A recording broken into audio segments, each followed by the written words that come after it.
Time now for the nationally syndicated radio show, The World of Laurie Zoock. And now, here she is, the smart, the sexy, the savvy, divine Miss C. And welcome to the show, and thanks for joining us today. This show will be part of an ongoing series called Informed Discussions, Muslims and Islam, and this is part 2 of that series. Now, it seems that the world has gone crazy, but should we be or not? When it comes to the topics of Islam, ISIS, Muslims, Sharia law, refugees, the Quran, and hijabs, the world seems split in half. Now, some people think that all Muslims are evil terrorists. Others say no, and that we should allow thousands of Muslims into the USA. Meanwhile, violence has escalated worldwide. So my guest today is Faisal Saeed Al Mutar. Now, he's the founder of the global secular humanist movement, and he works with movements.org to assist dissidents in closed societies worldwide. And I want to welcome you to the show, Faisal. Thank you for having me. You're very welcome. Well, I would like you to give our listeners a little bit of background on who you are and what you do and how you ended up in the United States. Well, I was born and raised in Iraq. I left Iraq at the end of 2009. I left it as a result of receiving death threats from Al-Qaeda forces and other militias back in the country, as well as losing my brother and my cousin in sectarian violence over there.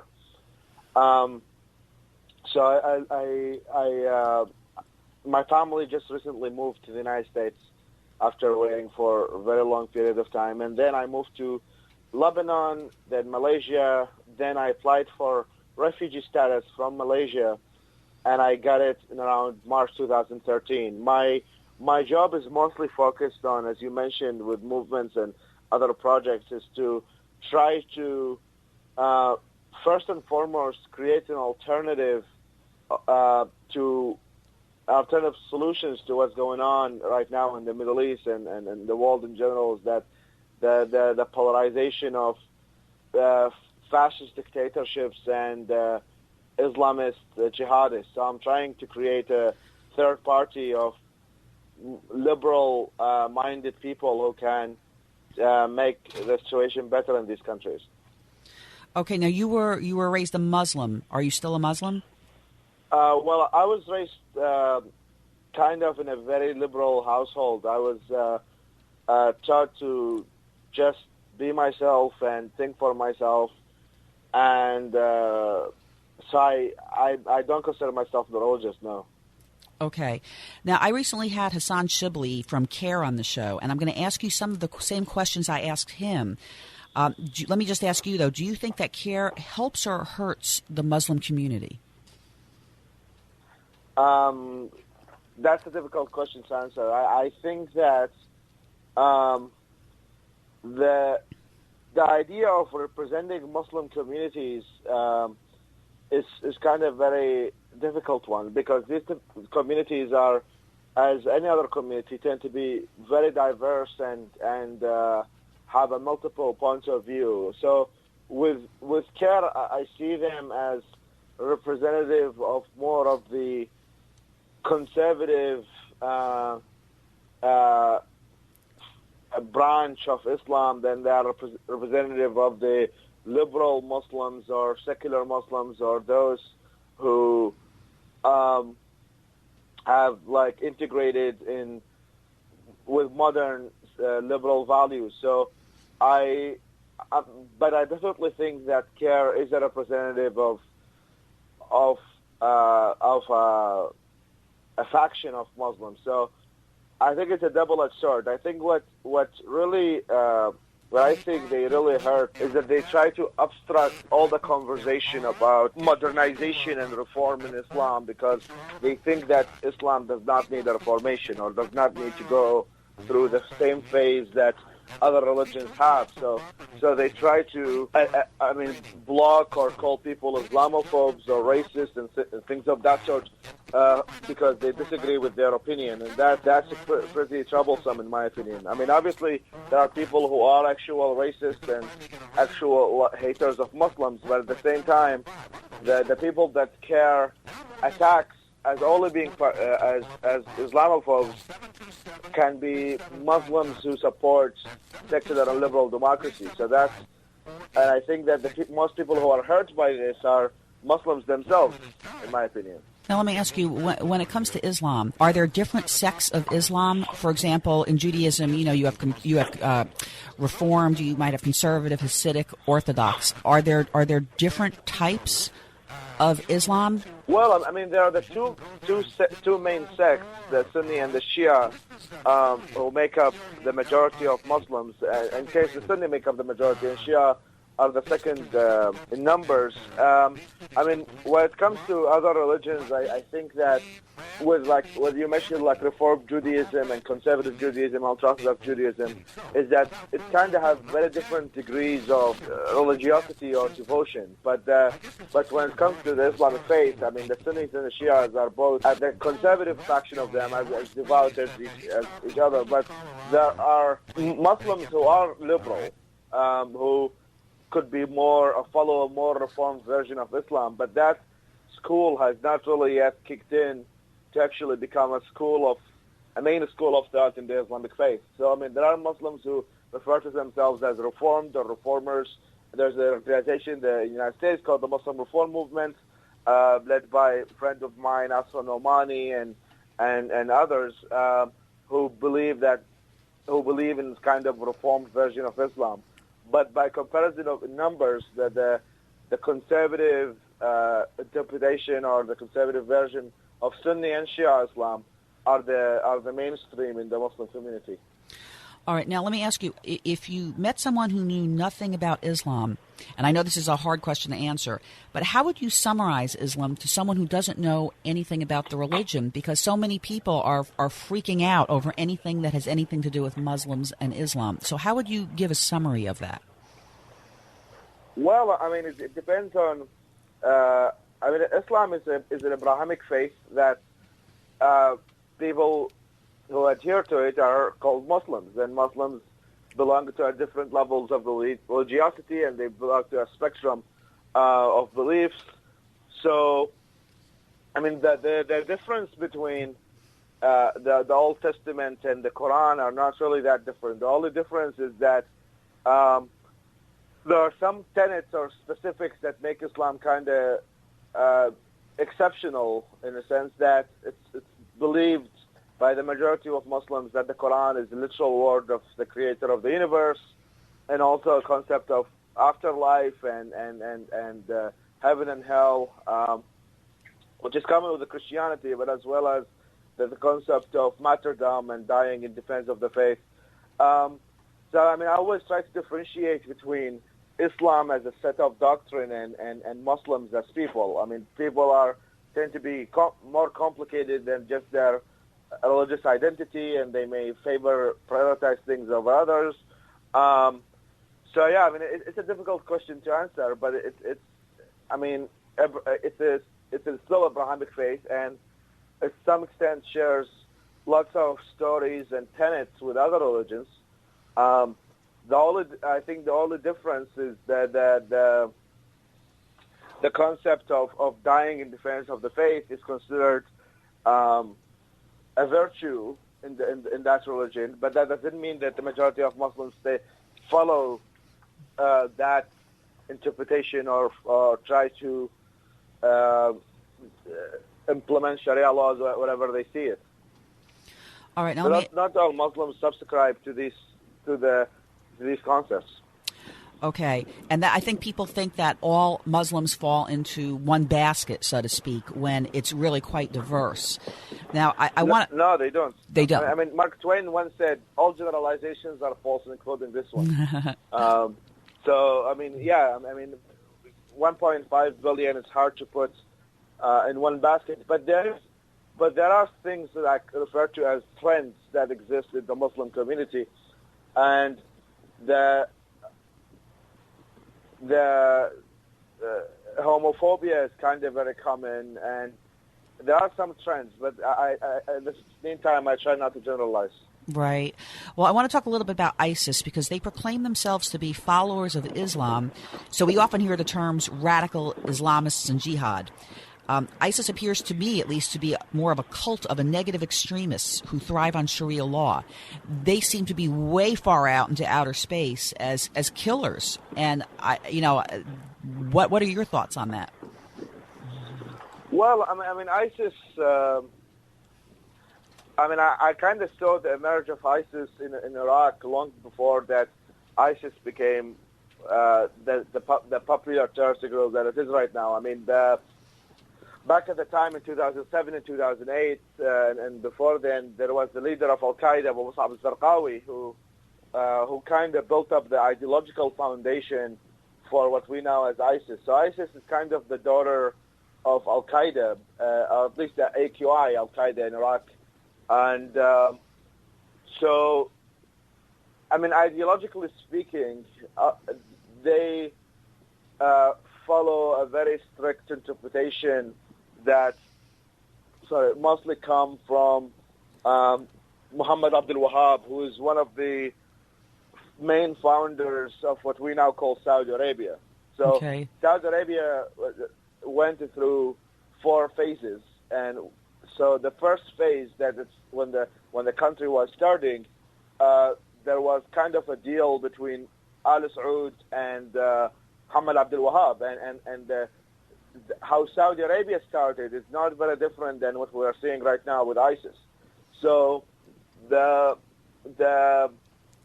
ideology that is feeding ISIS has lots in common with the ideology of Wahhabism and Salafism than just some sort of a cult. I mean, there is nothing that.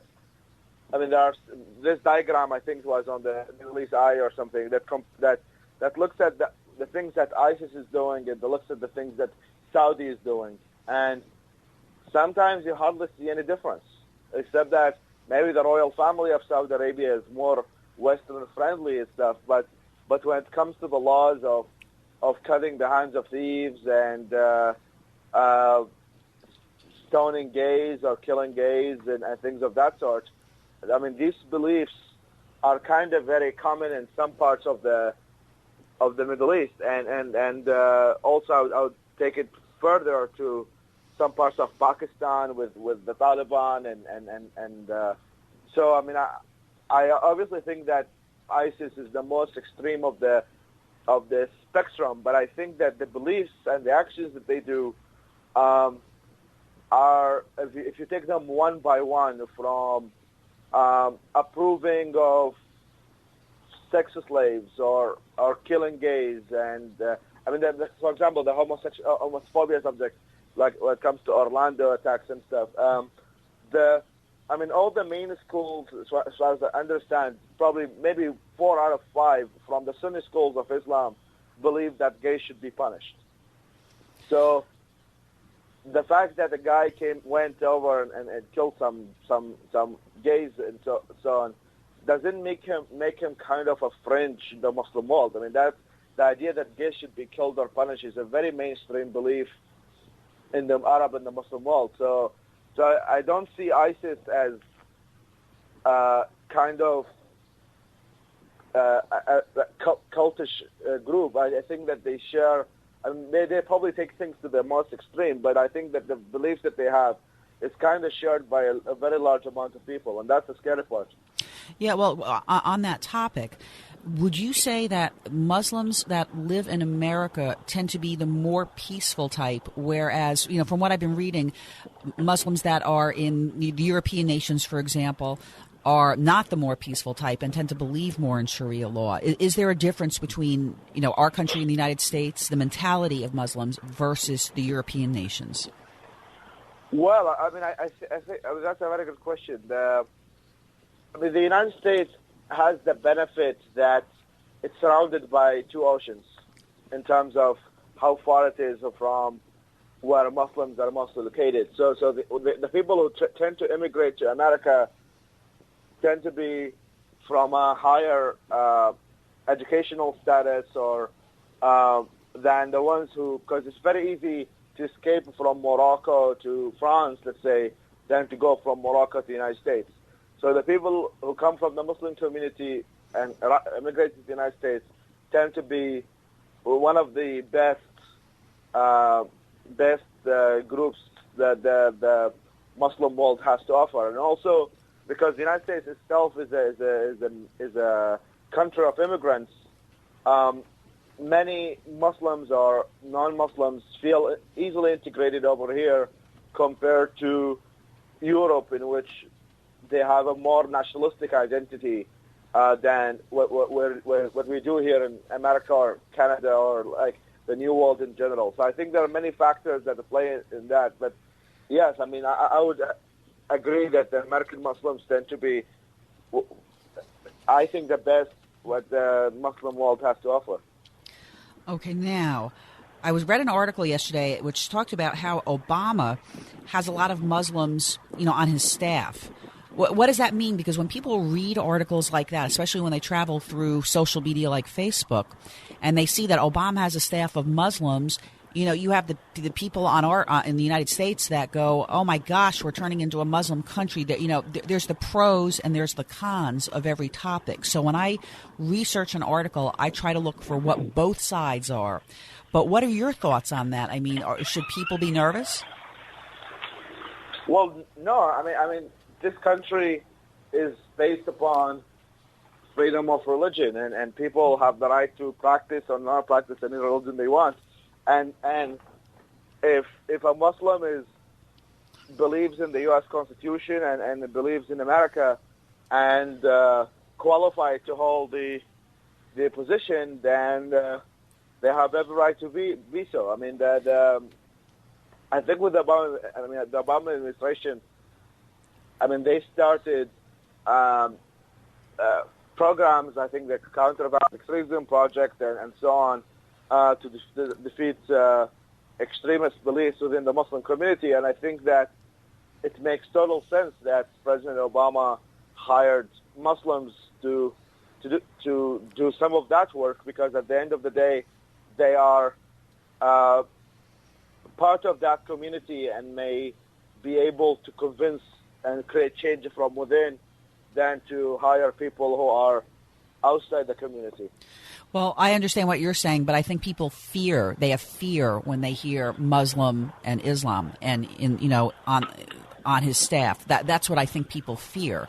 And I think in some ways the fear needs to be dispelled, because in any religion you're going to have a few bad apples, right? You're going to have some extremists of some sort in any religion. But now one of the things that I read was the Quran and Muhammad do promote killing the infidels, the Christians and the Jews. So, I've had people say, well, that's not really true. And I have had people say, yes, that is really true. So, nobody knows what to believe. So share with me what your thoughts are on that. Well, I think that Muslims and belong to a spectrum. So the spectrum from, let's say, 0 to 10. And 0 being somebody who is just culturally Muslim, who just celebrates Eid and identify with the Muslim identity, and you have 10, the people who are literalist or ultra-conservative, who believe in a fundamentalist approach to Islam. There is a few research that's been done about what Muslims really believe in, or what the majority Muslim countries believe in, and the numbers are quite troubling. So there is a very significant amount of Muslims, and the issue is that when you're talking about 1.5 billion people, even if it's, I'm sure the numbers are much higher than that, but even if only 20% of Muslims believe they should be killed, the number is actually much more higher than that. If only 20% of Muslims, that is 300 million people. Right. 300 million people is a very large amount. It's still a minority. Percentage-wise, 20% is much less than 80%. But 20% of Muslims is a very large number. So what's happening is that, somebody can make the bad apples argument, is that the basket is too big, and there are so many bad apples in that basket. My friend Majid Nawaz, who wrote a latest, his book with Sam Harris, is that he kind of make a differentiation between, that I actually agree with, is between the term Islamist and Muslim. So Islamists are people who believe, or their interpretation of the faith is more political. So they believe that Sharia law should be implemented, or they believe in more conservative approach and try to force that approach on people. It was women have to wear headscarf. All of this, all of the commandments of strict interpretation of Islam.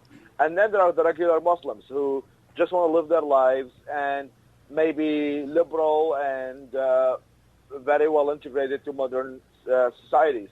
So I think that differentiation helps us, first and foremost, to protect Muslims who are live in the United States, love this country. Probably some of them have defended this country and served in the army, and want to live their lives and believe in the American way of life. And then there are others who don't subscribe to that. And these people are bring issues, in my opinion. Like if somebody is believes that infidels or Christians, Jews, atheists, whatever, are inferior human beings and they should be treated with less respect and they should not be tolerated, then that is quite a problematic belief to have. So I think that try to be very specific about what are the type of people who are our allies. I mean, our allies are Muslims who believe in human rights and believe in tolerance and religious freedom and so on, and those who represent danger to liberal democracies, and that's the ones who believe in Sharia law and implementing theocracy on the rest of us. So I think we have to differentiate between which Muslims are we talking about. Well, that's exactly it, because people use the term Muslim to encompass everything and not separate them out, as you just explained. Now, when you look at a country like France, which is secular, and they don't allow the women to wear the headscarves, they don't want any religion. Basically, my feeling is if you're out in public, it's non-religious, and what you do as far as religion is in the privacy of your own home. Yeah, I mean, France have kind of a very different version of secularism, as far as I understand. Like, it's called laicite, which it's kind of very different than we have here in the United States of wall of separation of church and state. I mean, there they have religious symbols. Like, when it comes to public places, religious symbols are not encouraged because people may judge you based upon that or may treat you differently, but they want to make everybody to be equal citizen. So they try to reduce or discourage the use of religious symbols so everybody would be viewed as equal under the law or something of that sort. So, I mean, when it comes to the ban of, I don't think they have banned the headscarf. They banned the burqa, which is the one that hides the face, the one that's kind of very common and I'm not really much against that. I think that the burqa is first and foremost a security issue. Is that right? You can't see the face if they go into court. You cannot see the face. And that would allow many people who are not even Muslims who could be any form of criminals or stuff, to hide themselves inside that thing and then use the excuse of religious belief to justify themselves hiding themselves. Like, I always make a joke about this, say I'm not allowed to wear like Darth Vader and go to my workplace. They're not going to let me in the building. But if I'm wearing a burqa and I say I'm wearing it because of religious reasons, suddenly this becomes acceptable. And I think that it's a form of oppression. That I understand that there are some people who choose this to wear it, but I think the whole concept of it, the concept that women should hide themselves out of fear to increase men's lust. It's Well, such a bad idea. I think men have to be respectful of women, not the other way around. Right, men should be controlling themselves. But let me ask you a question on that note. When women wear the hijab, which is the scarf that does not cover the face, it covers the hair, it's supposedly to make them less attractive. Yet, I see women all the time who are wearing, in articles on Facebook. There was a woman who I think got some backlash because she was not Muslim, but she gave a makeup tutorial, how to put on makeup, and she was wearing a hijab. So if you're wearing a hijab to cover your hair, to not make you sexually attractive to men, yet you're wearing makeup, which does in fact turn men on, as opposed to no makeup a lot of times, I don't see the sense in that part of it. Well, I mean, hijab, headscarf, I mean, it's worn by people for many different reasons. And I think that one of the reasons, I mean, are you talking about the case here in the United States in which the wake-up thing happened? So, like, in the United States or in the West, some Muslim women wear it for a case of identity politics. So they want, it's like a form of identity that they belong to the Muslim community or things of that sort, or they want to see themselves as different or things of that sort. So there are many reasons.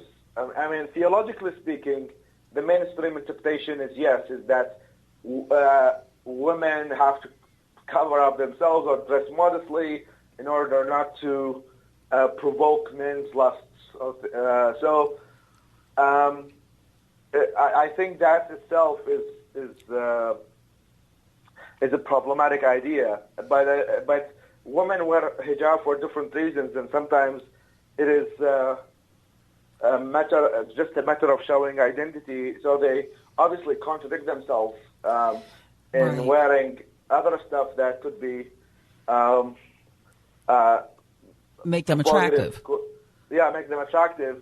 But yeah, there's actually a joke in Arabic is that, so like when women try to dress up, like look very attractive at the same time, wear hijab, they say they try to satisfy Allah and Abdullah. So Allah is God and Abdullah is the guy. Okay. So that way they try to satisfy both sides in doing that. Okay, I'm going to ask you to hold on just for a moment. We're going to do a quick commercial break. I got a lot more questions for you. Sure. Okay, stay with us.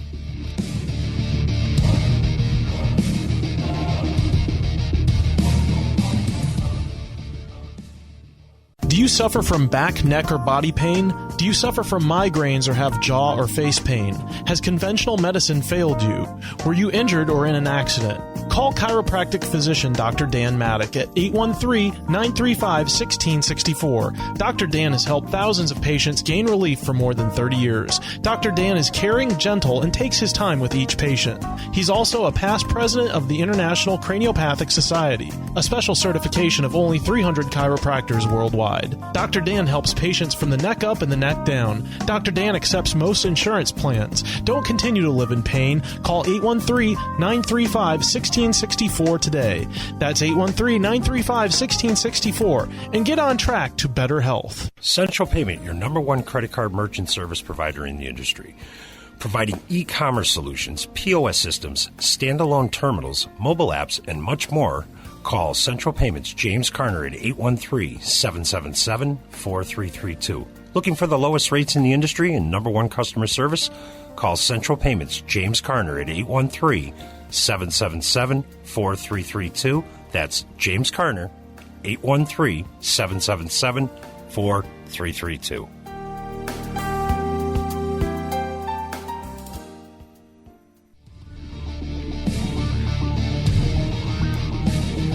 And welcome back to the show. Now, Faisal, we were talking a little bit about, women wearing the hijab and the burqa and the difference in foreign countries, for example. But recently I saw a photo of the burkini. Have you seen that?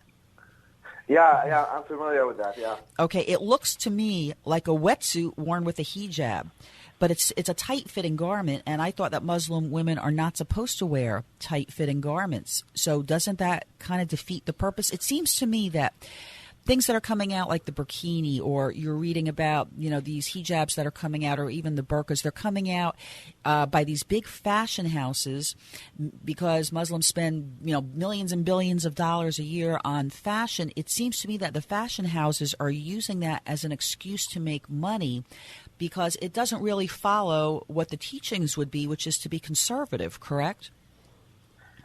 Yeah, well, I mean, it depends on which teachings the Muslims follow. I grew up in Baghdad. In Baghdad, the areas that I grew up in, many women do not wear the headscarf. So it's not the law in that. Now, after the conservatives kind of made it to the mainstream, hijab is now turning very much more common than it was. And if you look at pictures of Iraq and Iran in the 60s and the 70s and even Afghanistan, many women were not wearing the headscarf. So with this modern fashion stuff is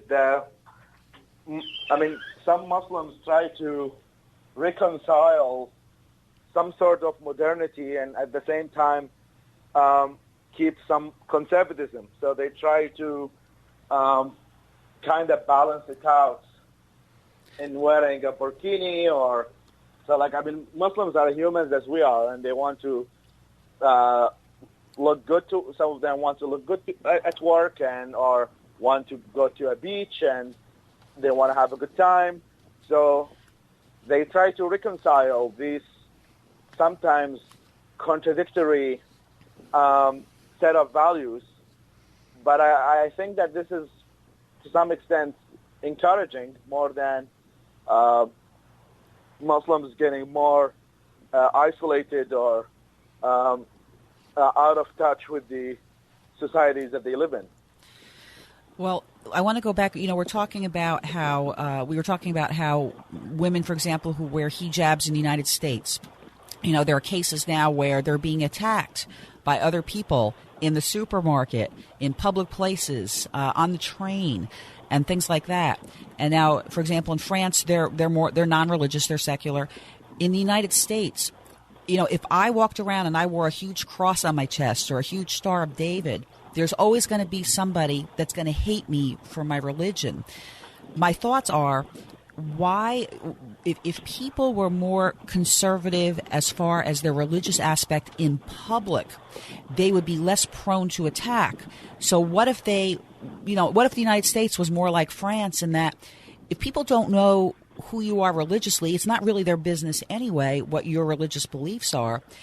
But if they didn't dress that part, and they just dressed that part when they were at home or within their own communities, would that be safer for people, especially for women?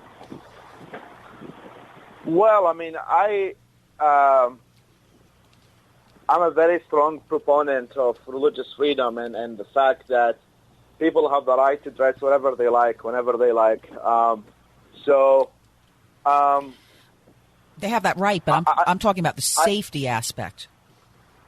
Yeah, probably, but I think in that way we're kind of losing to people who are we're allowing supremacists to decide how we should live, and also you never know what type of clothing that may trigger some of these people to do attacks. I'm personally, even though I'm not religious at all, and I was called a sand nigger, and if I check my email, I get all types of hate mail telling me to go back to my country, and I was called Mr. ISIS just a few days ago, and even though I dress up, I wear jeans and suits, and sometimes it really doesn't matter what clothing somebody's wearing. I mean, I only have a problem with the burqa, the one that hides all the identity, because out of just pure security reasons. And also, as I said, I think it's a very strong form of oppression. But at the same time, I mean, I don't think, regardless of what women wear, whether conservatively or not, I don't think any attack is justified on the basis of just the religion, in terms of whether you're wearing a hijab or Star of David or cross or an atheist symbol. I don't think that anybody should be targeted for that. Well, I agree with you on that, but there's always going to be crazy people, wherever you live, whatever country, whatever state you live in. So the security issue, for me, is one where I would be afraid if I were Muslim and I was wearing a hijab. I would be afraid every single time I left the house. Even if it's my right in the United States, I would have fear, and I think that's what a lot of women are fearing. Yeah, and I think, I mean, some of it is justified because, yes, as you said, that there are many crazies, but I think that in liberal cities, I've been to many, and where I live in New York, I think attacks like this tend to be much less common than in places, small towns in the South or the Midwest. So, the fear aspect is kind of, obviously it's understood. The issue, I think, with the rise of anti-Muslim bigotry and some people refer to it as Islamophobia, but I don't like the term Islamophobia, is that some of the fear against Islam is justified. It's not only just a bunch of white supremacists who look at Muslims as the other, and that's the care.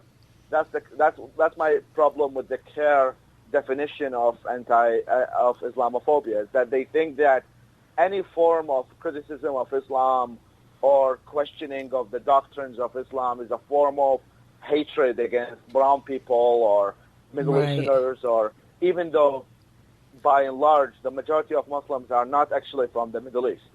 The biggest Muslim country is Indonesia, and the second one is Pakistan. So that's like Asia, Southeast Asia, and so they actually kind of made Islam a race, while in fact it's not. I mean, there are Muslims who are Turkish and Iranian and from the Bosnia and from converts from Boston. Is that so when people hear about all these terrorist attacks, as we have seen in Orlando and San Bernardino and Istanbul yesterday. Yeah, there is a fear that is rising up whenever these terrorist attacks happen. And I think that the solution to that is for people inside, the supremacists who try to generalize on Muslims and the far left or the care folks who try to say there is no problem with Islam. I think there is a balanced approach to that, is that I think that Islam the majority of Muslims need to modernize and need to follow a modern version of Islam that is compatible with the 21st century. So how can we create that balance is the difficult part. So, right. I mean, if I was, of all the countries that execute homosexuals in the world, except I think Uganda, all the rest are Muslims, and all the countries that have made it law to execute non-believers are Muslim-dominated countries. Right, you can see it. Right, you can see it right. Yeah, you can see it right on Facebook. They show videos now of these things. Yeah. So if I was a homosexual or an atheist, there is a reasonable fear that I have not to visit Saudi Arabia. Not because I think that all Saudis are evil people or monsters, but it's the law in that country that seems like the majority of people approve of that supports killing me.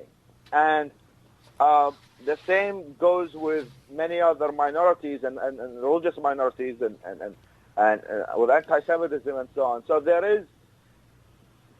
there is reasonable fear to be had of bad ideas. I mean, just like the blasphemy laws are a bad idea and racism is a bad idea. So there are reasonable fears that non-Muslims have against some interpretation of Islam. I'm personally very comfortable with.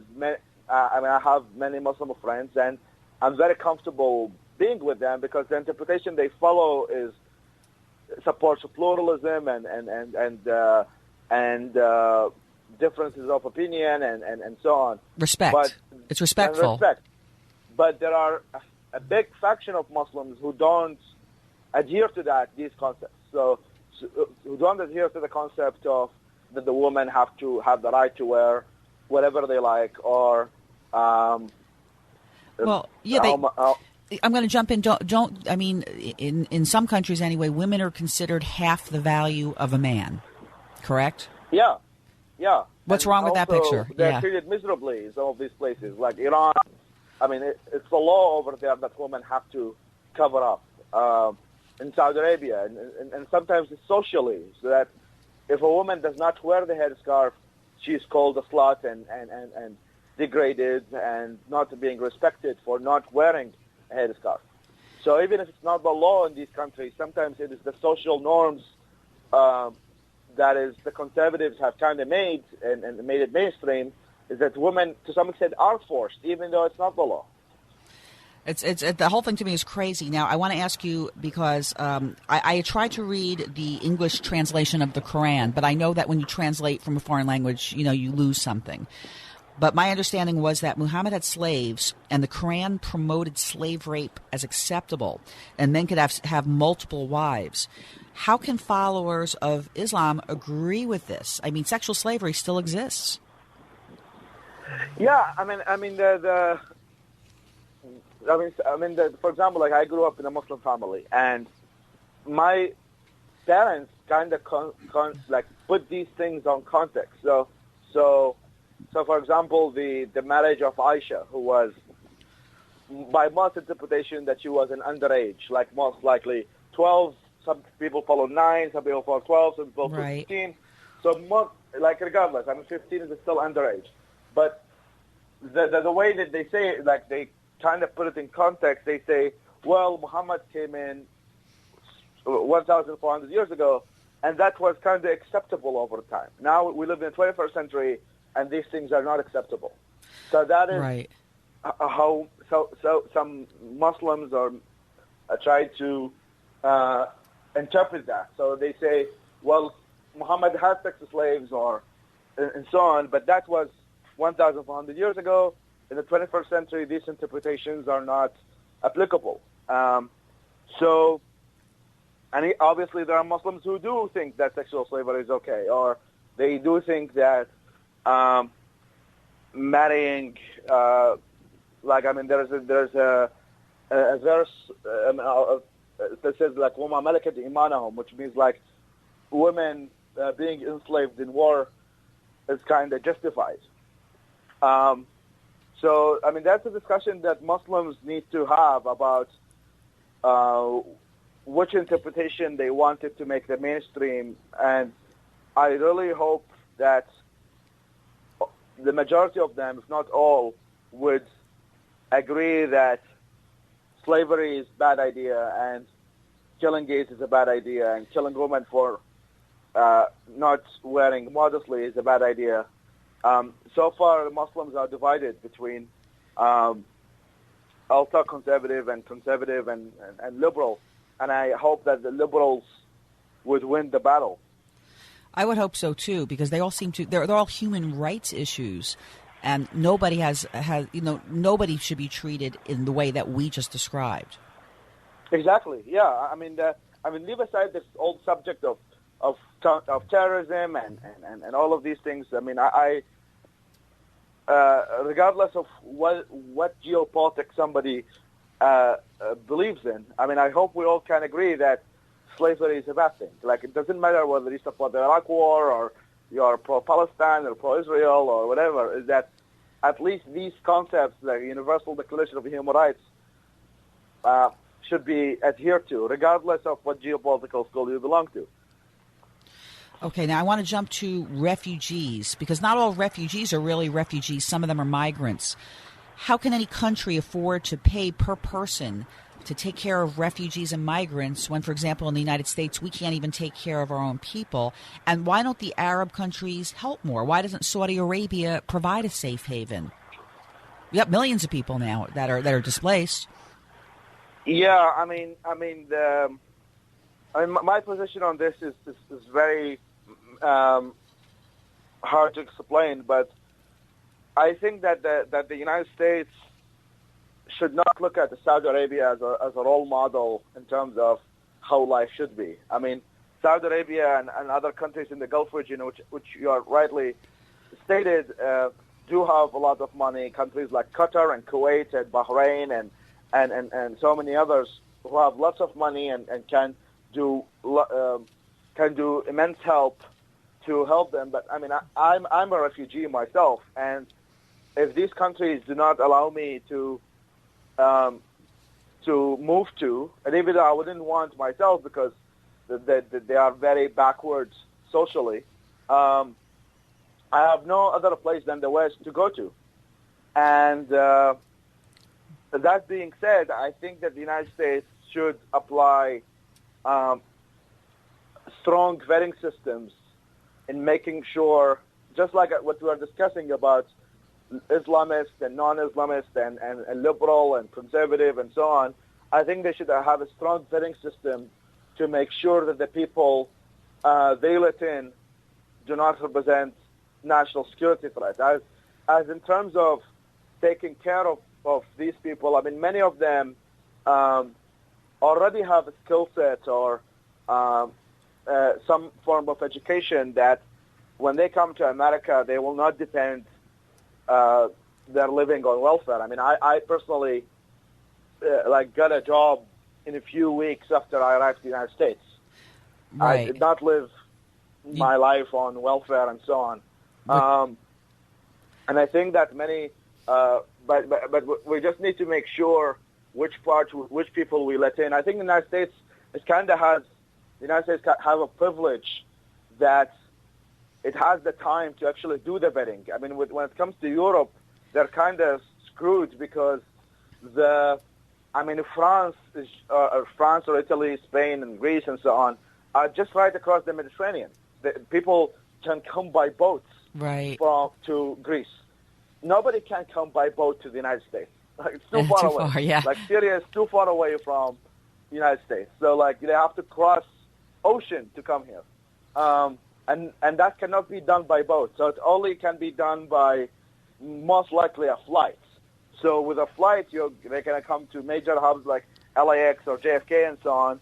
And before then, for them to get the visa, there is the vetting system that exists before then. So I think the United States should accept refugees, but not all of them, and especially not those who represent in any shape or form a national security threat. I think that, the United States has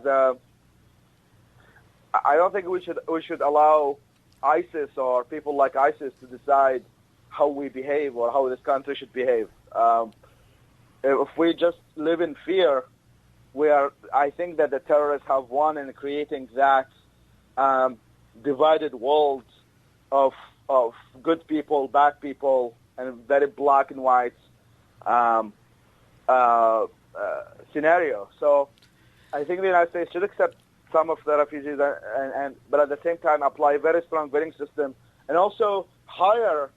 One of the ideas I suggested on a former show, I said that the United States should make use of former refugees who love this country and want to make sure this country stays safe, and they make them do the vetting process. So like the refugee from Syria is more familiar with the situation in Syria than a high school graduate from Arkansas. That's a fact. Right. And they can ask them questions about where did you grow up. They'd be more familiar. They'd be more familiar than someone from here who wouldn't know that. And I'm going to agree with you. We're running out of time, so I want to have you back on again on a future show. I got a lot more questions for you. But can you tell me, how can somebody get a hold of you if they want to contact you? Well, they can go to my website, FaisalAlmutar.com, and I hope they check my organization, movements.org. So we try to assist liberal and human rights activists that exist in the closed societies, and most particular in the Middle East and the Muslim world. So if anybody has a skill that they want to share, whether they're a graphic designer or a writer or any form of help, they can just go to the website and sign up and offer their skills. Great. I hope you'll be back on another show. I got more questions for you. You were very informative, explained a lot of things that I think make a lot of sense. So I hope so too. Well, you have my contact now. I do. I'll be in touch with you. Thanks so much, Faisal, and join us next week on The World of Laurie Zoock.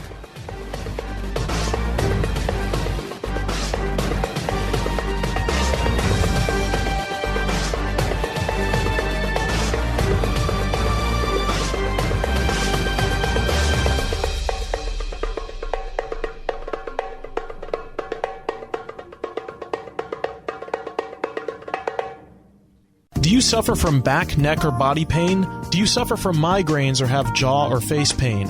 Has conventional medicine failed you?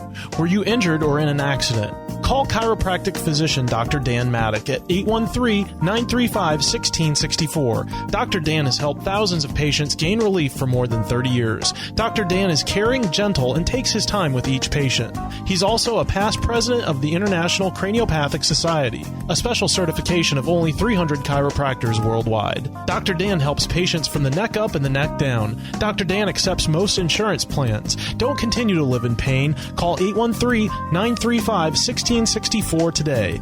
That's 813-935-1664 and get on track to better health. Central Payment, your number one credit card merchant service provider in the industry. Providing e-commerce solutions, POS systems, standalone terminals, mobile apps, and much more. Call Central Payments James Carner at 813-777-4332. Looking for the lowest rates in the industry and number one customer service? Call Central Payments James Carner at 813-777-4332. That's James Carner, 813-777-4332.